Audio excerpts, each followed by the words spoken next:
Welcome back to ABC General Hospital Spoilers channel. Today, we will learn about the intense drama unfolding in Port Charles with apologies, young heroes stepping up, and shadowy threats that could change everything.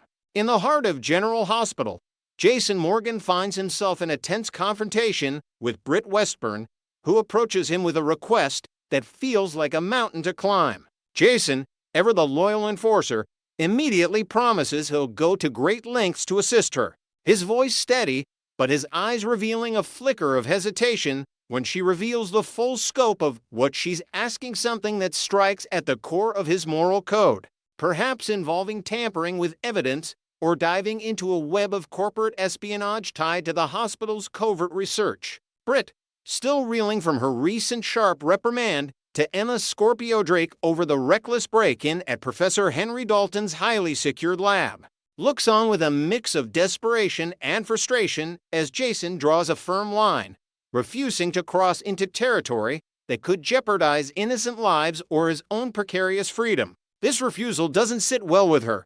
Britt's disappointment morphs into a steely resolve, leading her to contemplate a bold ultimatum directed at a key player in the hospital's hierarchy, maybe even pressuring the board or a colleague to back her play, all while the echoes of that lab intrusion linger like a storm cloud over the medical staff's daily routines. The stakes here aren't just professional, they're personal, as Britt grapples with the ethical tightrope of her position, wondering if her push for answers in Dalton's mysterious experiments will cost her everything she's built in Port Charles. Over at the Port Charles Police Department, the atmosphere in Commissioner Anna Devane's office crackles with raw emotion as Dante Falconeri confides in his ex-wife, Lulu Spencer, unloading the weight of the latest investigation that's tearing at family ties. Dante reveals that Detective Harrison Chase has pieced together a narrative suggesting Rocco Falconeri orchestrated the lab mishap entirely on his own. A theory that doesn't hold water with Dante's protective instincts.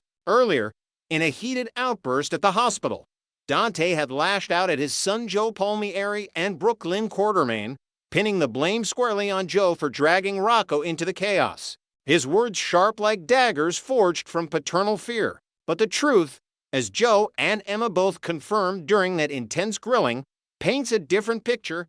Rocco, Charlotte Casadini, and Danny Morgan hatched the plan independently, sneaking into the lab while Joe and Emma were sidelined at GH, tending to Ned Quartermain's sudden heart episode that sent shockwaves through the Quartermain mansion. Rocco's quick thinking staying back to distract Dalton, and by time for Charlotte and Danny's getaway highlights his bravery, turning what could have been a simple prank into a selfless act of sibling solidarity, since Rocco views Danny as a brother figure and shares an unbreakable bond with Charlotte as her actual sibling.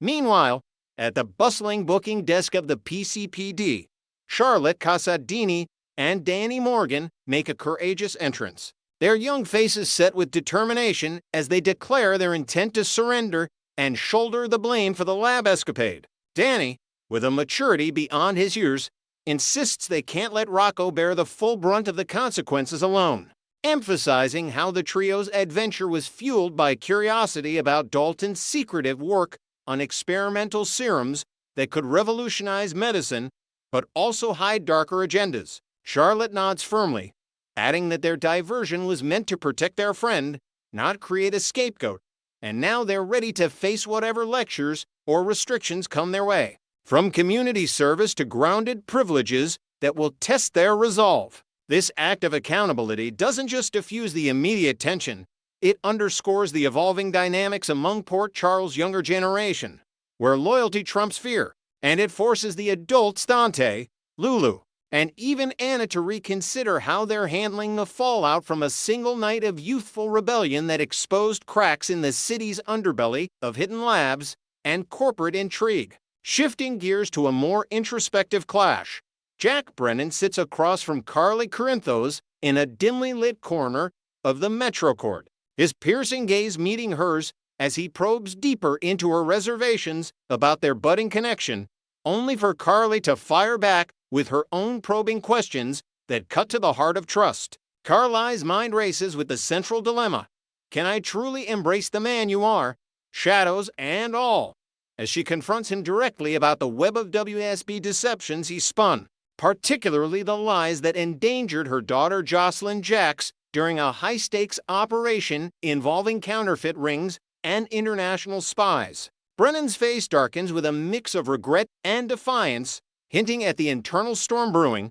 Is this the prelude to a dramatic takedown orchestrated by Carly alongside Valentine Casadini, who lurks in the background with his own vendettas against the spy world? Their exchange reveals layers of Carly's resilience. She's no stranger to morally gray allies, having navigated Sonny's world for years, but this time, the personal risk feels amplified, potentially forcing her to choose between her fierce maternal protectiveness and the allure of Brennan's enigmatic charm.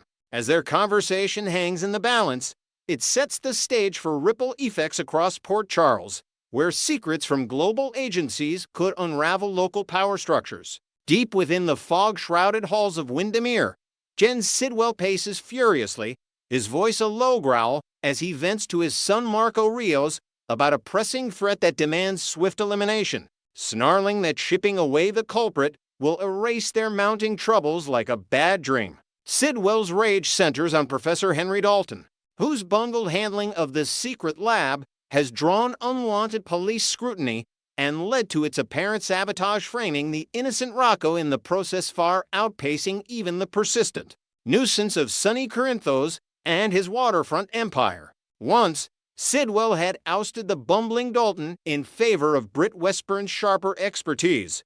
But now, with Dalton elevated to Britt's oversight and stirring public chaos at the mayoral debate with inflammatory claims about corruption in the Spencer family legacy, the professor has become an existential risk to Sidwell's clandestine operations involving bioenhancements that could arm private security forces.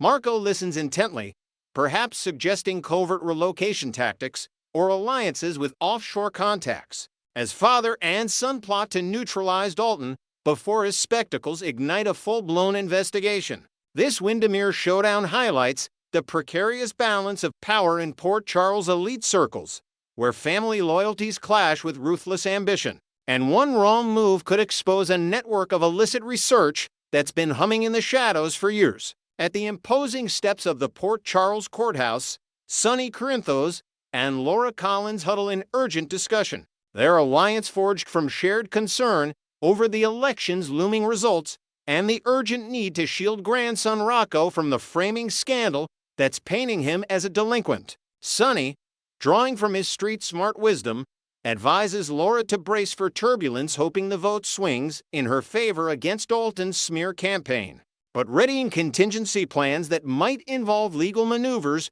or back-channel deals to clear Rocco's name. Social media erupts like a digital inferno with clips of Laura's fiery takedown of Dalton, her accusations of deceit echoing through viral posts that question his mayoral fitness and tie him to the lab's destruction, amplifying the public's outrage. Sonny and Jason, ever the strategic duo, have a backup scheme in motion to safeguard Sonny's peers from any retaliatory seizures by Dalton's allies. But exonerating Rocco requires irrefutable proof, perhaps witness testimonies from Charlotte and Danny, or forensic evidence dismantling the planted clues. Their courthouse powwow not only strategizes for the political battlefield, but also reinforces the theme of familial redemption in Port Charles, where elders like Sonny and Laura must navigate bureaucracy and betrayal to protect the next generation from the sins of the powerful. Next, we will learn about the explosive confrontation between Mayor Laura Collins and the scheming Professor Dalton that could shatter her political future and plunge Port Charles into a web of suspicion and scandal. In the heart of Port Charles, where family loyalties often collide with public duties, Mayor Laura Collins has never been one to back down from a fight, especially when her grandson Rocco Falconeri is caught in the crossfire. Recent developments from the November 17, 2025 episode recaps reveal that Laura's protective instincts kicked into overdrive after Rocco's disastrous hearing at the Port Charles University courthouse. What started as a routine academic mishap, Rocco, accused of tampering with lab equipment, quickly escalated into a nightmare when multiple felony charges were slapped on the young man. threatening not just his college dreams, but potentially years behind bars. Laura, with her sharp intuition honed from years navigating the city's undercurrents, immediately suspected foul play. She pieced together whispers from university insiders that Professor Dalton, the stern and ambitious head of the science department, had orchestrated the entire setup.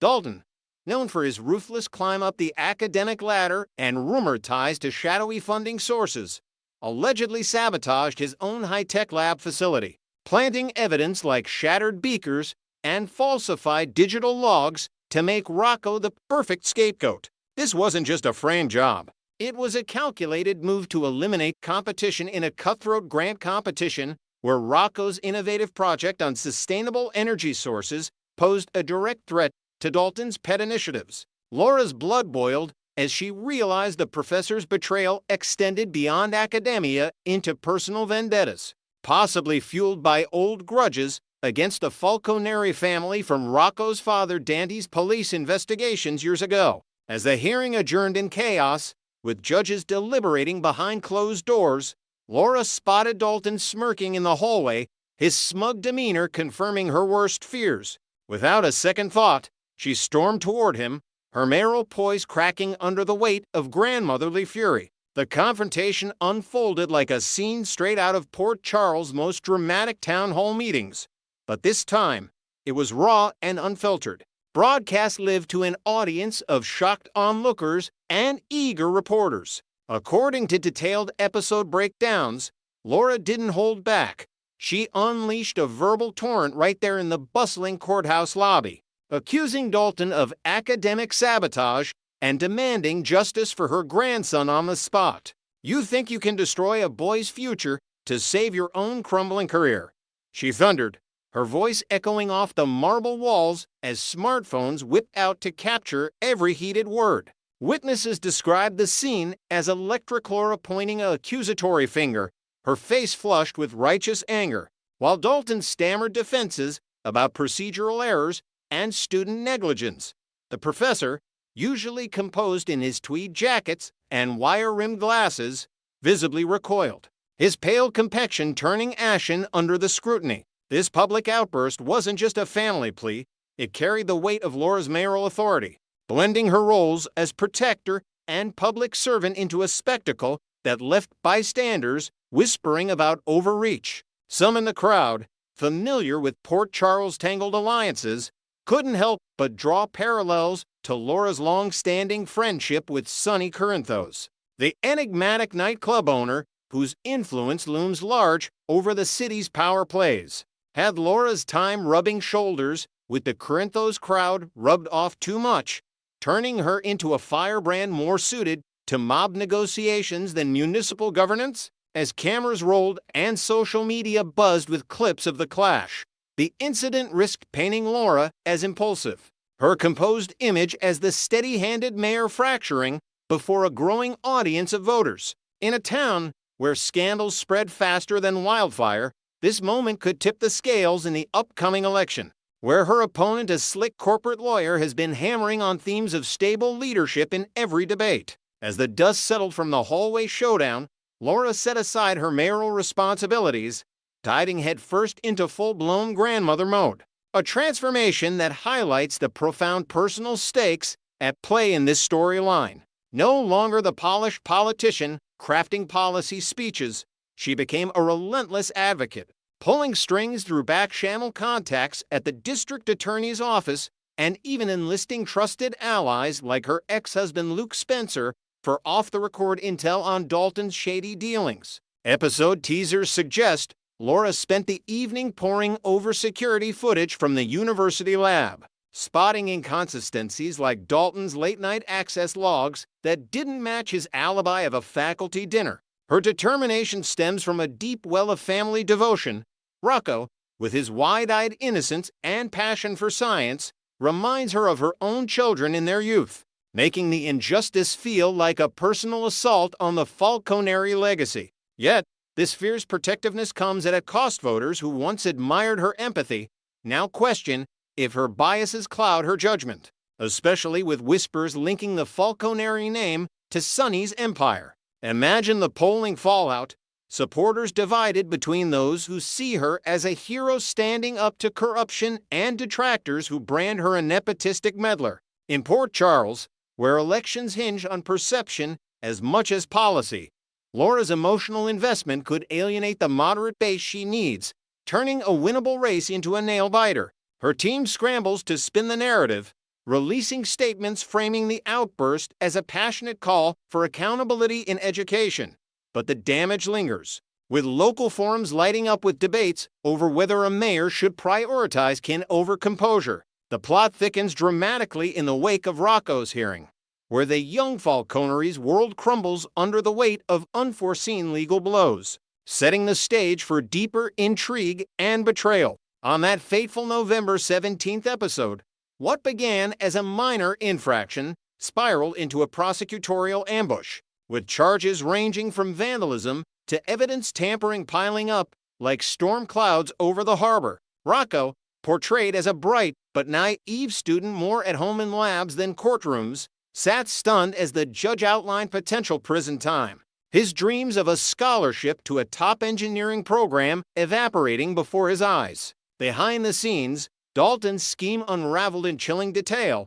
He had methodically rigged the lab explosion using timed chemical reactions, capturing it on hidden cameras to edit footage implicating Rocco's after-hours visit for a forgotten notebook. Despite urgent directives from University Dean Sidwell, a pragmatic administrator with his own vested interests to dismiss the accusations against the mayor's grandson and avoid a PR disaster, Dalton doubled down, leaking doctored reports to the press for maximum damage. This defiance hinted at Dalton's deeper motivations, perhaps a desperate bid for tenure or even blackmail material from Sidwell's questionable university partnerships with out-of-town investors. The hearing's fallout rippled through Port Charles University, with students protesting the witch hunt and faculty divided on whether to support Dalton's version or demand an independent audit. For Rocco, the emotional toll is immense. He confides in his mother Lulu about sleepless nights haunted by visions of jail bars, his once optimistic spirit dimmed by the betrayal. This escalation not only endangers his freedom, but exposes fractures in the Falconeri-Corinthos family dynamics, as Sonny offers shadowy help that Rocco warily rejects, fearing it could taint his name further. Looking ahead, General Hospital spoilers promise an even darker turn for Laura, as a shocking discovery propels her into the epicenter of a potential murder mystery that could redefine alliances in Port Charles. Teasers for upcoming episodes reveal that after her clash with Dalton, Laura returns to the university under cover of night, driven by a tip from an anonymous source about hidden evidence in the professor's office. What she uncovers is nightmarish. Dalton's lifeless body slumped over his desk, surrounded by signs of a brutal execution-style killing bullet wounds, overturned files, and a single red rose petal, a signature touch evoking old mob enforcer tactics from the Casa Dini era. Rumors swirl that Sidwell, cornered by the mounting scandal and Dalton's insubordination, silenced him permanently through hired muscle, staging the scene to eliminate loose ends from the lab frame up. The crime scene screams organized crime. No forced entry, precise shots, and a whispered threat carved into the desk: keep quiet or join me. Laura's horror mounts as she realizes the implications. With her fresh public accusations against Dalton, she becomes an instant suspect in the eyes of investigators like her son-in-law Chase. Port Charles PD buzzes with speculation, drawing parallels to past hits tied to Sonny's world, especially since Rocco's blood ties to the Corinthos patriarch make the family a lightning rod for suspicion. Will the townsfolk, already wary of Laura's outburst, connect the dots to a mob hit orchestrated on behalf of her grandson? Or could Sidwell's cunning plan frame Laura directly, planting a forged note in her handwriting confessing to the deed? This twist amplifies the stakes, forcing Laura to balance exonerating Rocco while dodging her own peril, potentially rallying unlikely allies like Ava Jerome for insider gossip on Sidwell's network. As the election looms, this discovery could either galvanize her base against corruption or bury her career under a landslide of doubt, turning every voter interaction into a high-wire act of damage control. In the shadowy underbelly of Port Charles, where truth is as elusive as the tide, Laura's next moves will determine if she emerges as a savior or a scapegoat in this deadly game of accusations and alibis.